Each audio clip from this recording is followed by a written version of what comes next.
We fell in love pretty quickly. I got into medical school, so we knew we were going to be moving here, and we got married about a year later. Brett and I got married in May of 2019, and then 3 weeks later, my brother committed suicide. And then 7 months later, I was diagnosed with breast cancer, and that has been our first year of marriage. Brett and I had been talking about starting to get pregnant in April. I started feeling this mass in my breast around October, and it was getting significantly larger. By December, I was like, okay, I need to make an appointment. I went to the gynecologist. The gynecologist touched it, and she continued to do the breast exam. And when she went to my axilla, she found a lymph node. Whenever she called me, I was expecting her to just say that there was a fibroadenoma, just a benign disease, benign mass, and no family history. She's 27, healthy as they come. And then whenever she came home, I felt the lymph node, and my heart just sank. At that point, I kept pretty much to myself because I knew what she was about to be told in the day. That night, I just hugged her as much as I could. Brett and I were sitting in the doctor's office, and the doctor said, "I'm not going to sugarcoat it. You probably have cancer." That was one of the worst days of my life, for sure. I remember holding Brett's hand. I looked at him in the eye when the doctors left, and I just told him, "Am I going to die?" It's so crazy to go from one moment being a happy newlywed and then 48 hours being told my wife has cancer. One of my very first thoughts was, how am I going to tell my mom this? She just lost a son, and how am I going to tell her that she may lose me too? Then I spoke with Dr. O'Shaughnessy, I spoke with Dr. Grant. Then I became this very positive person.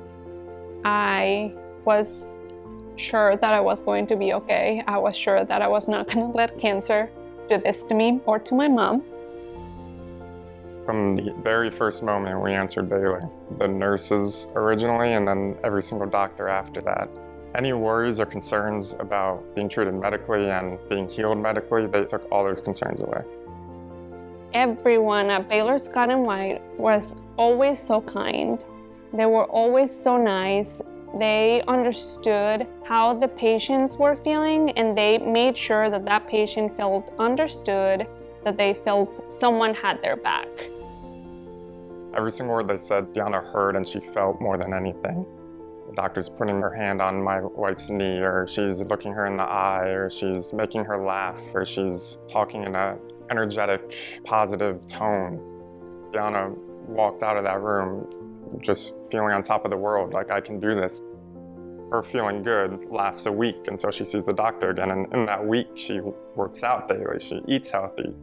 Those 5 minutes that that doctor spent with her, it changed her week, and added up, it changed her life.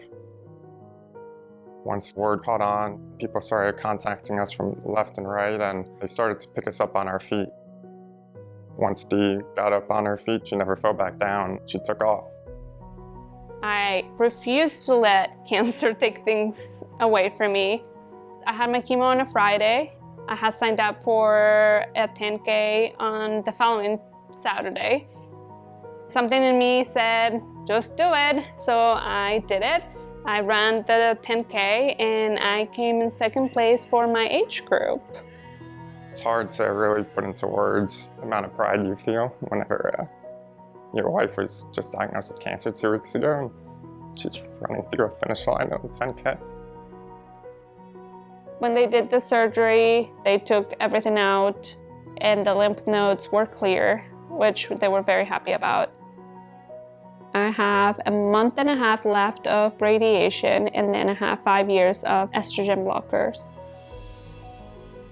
People donating to this cause It's very emotional because even though there's not a cure, there's just so many people working on finding something, on finding better treatments. That money changes lives. Cancer is like nothing else. It's not well understood.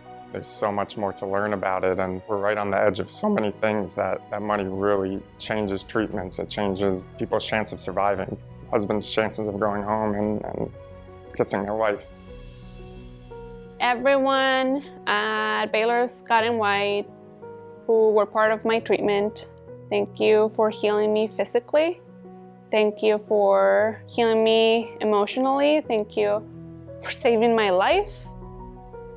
We have a future ahead of us. We're gonna have children someday, and we're gonna live long and we're gonna live happy, and we're gonna do that because of how she fought through this and how she did not allow cancer to beat her.